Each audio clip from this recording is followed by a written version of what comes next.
Hi, Chef Joe with Healthy Kids Inc. and today we're going to be making a penne pasta with turkey ragu.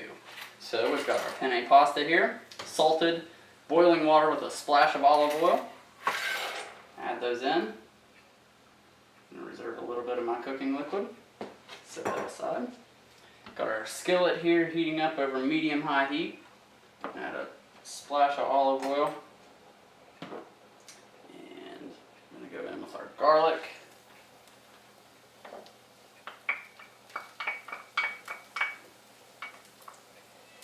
We have some chopped leek.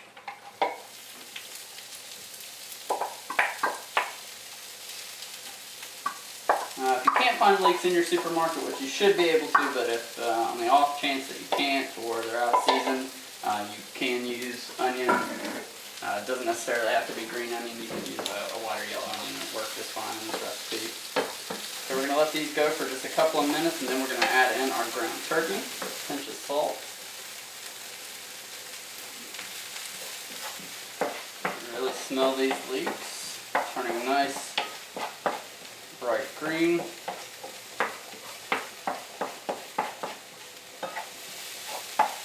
Alright, so make some space. Drop in our ground turkey.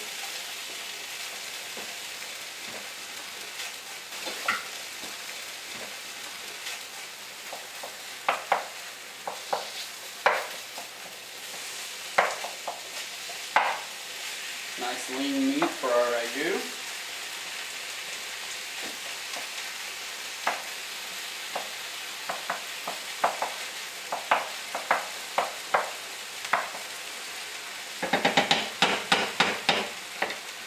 Season this well now. Fresh cracked black pepper.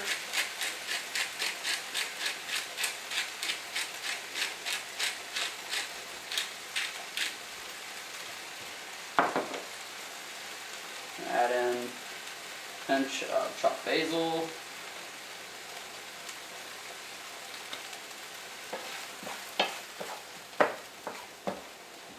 Once our turkey is nearly all the way brown, then you can go ahead and start adding the rest of your ingredients because the turkey will continue to cook as this cooks.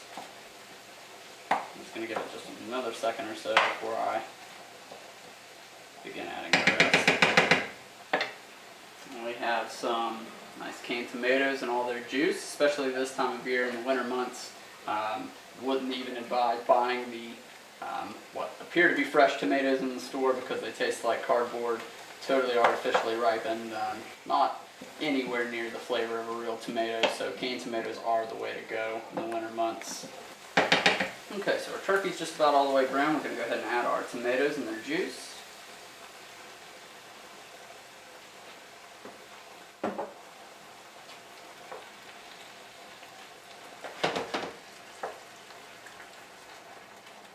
Stir this to kind of incorporate everything and kind of break up some of the diced tomato with the back of your spoon.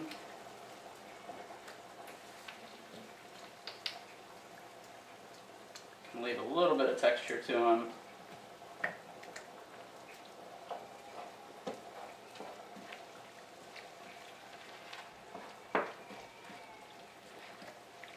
Okay, so next thing you want to do once you kind of get all of this incorporated is you want to add in a little bit of Parmesan cheese, which we're going to save some to kind of put on at the very end. Got a little bit of half and half that we've added in here.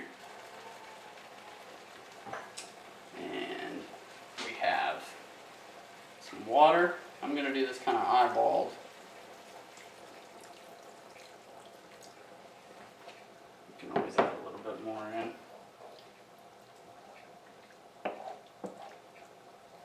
Pull all of this together.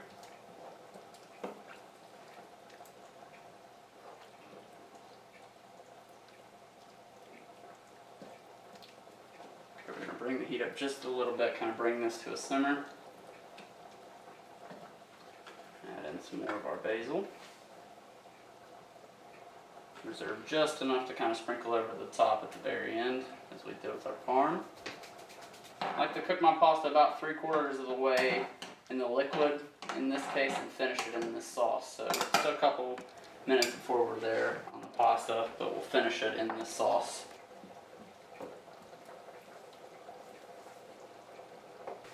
Alright, so our ragu is just about where we want it. Our pasta's nearly all the way cooked. We're going to finish it in the sauce so that it really becomes part of the dish and soaks up our sauce. This is the way the Italians finish all of their pasta. It really brings the dish together. So remember, anytime, even if cooking spaghetti, just cook it 3/4 of the way and finish it in your sauce. And the noodles are like sponges that soak up all of the flavor. You can never go wrong. Beautiful hearty dish. It will deceive you. It will leave you feeling full, but you're not going to have to go work this one off later.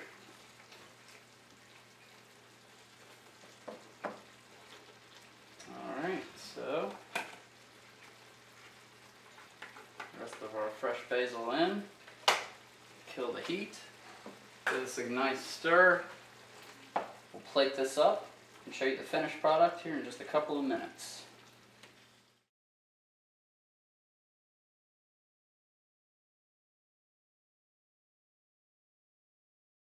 Today I'm going to show you a quick and easy way to prepare leeks. So, very first thing you want to do, if you've never seen a leek, this is what it looks like.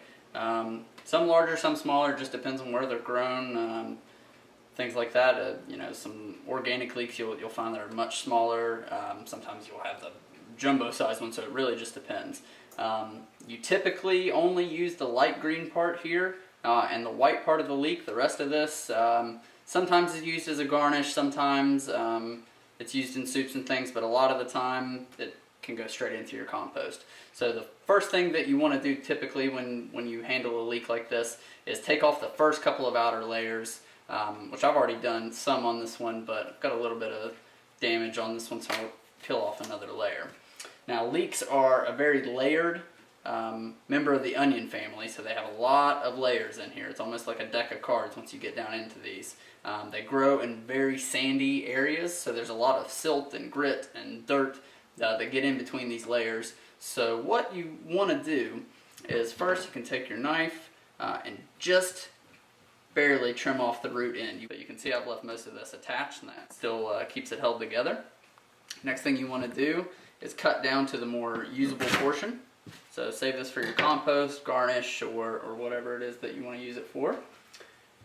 Okay, so now you've got your usable product. I'm going to peel off a little bit of this broken bit here.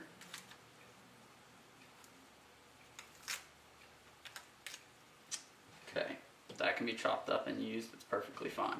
So the next thing that you want to do, there's one of two options. You can see with this leek here, I've got a bowl of water, and what I did is, if you can imagine this pieced all the way back together as this one, all I did was take my knife. You can use a small knife, I think is almost easier to do this with, but if you're comfortable with the chef's knife, that works.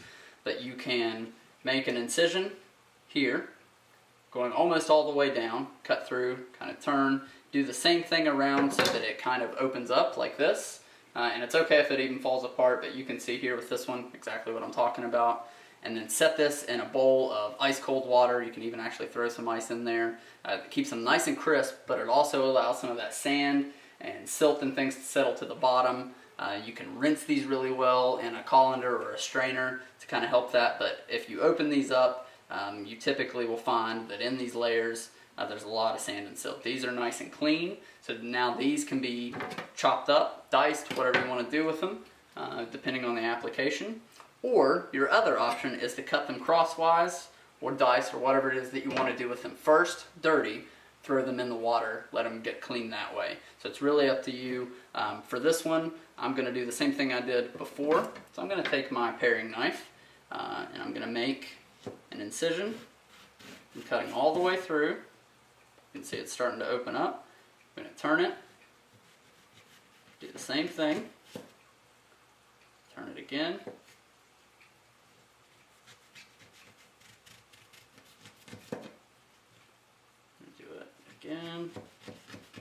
There's no set amount of times that you really need to do this, just so that it starts to open up like this. Now you can see there's some sand, some grit in here. So now what I'm going to do, drop this into my cold water. I'm really going to kind of get in there, make sure the water's getting in between all the layers. Rinse these really, really well. Like I said, always do this with cold water too. That keeps them nice and crisp. Next thing now is after they've soaked and you've rinsed them really well, you can do whatever it is that you need to do with them, depending on your application. For these, I'm just going to chop them up. I'm going to roll my knife right through.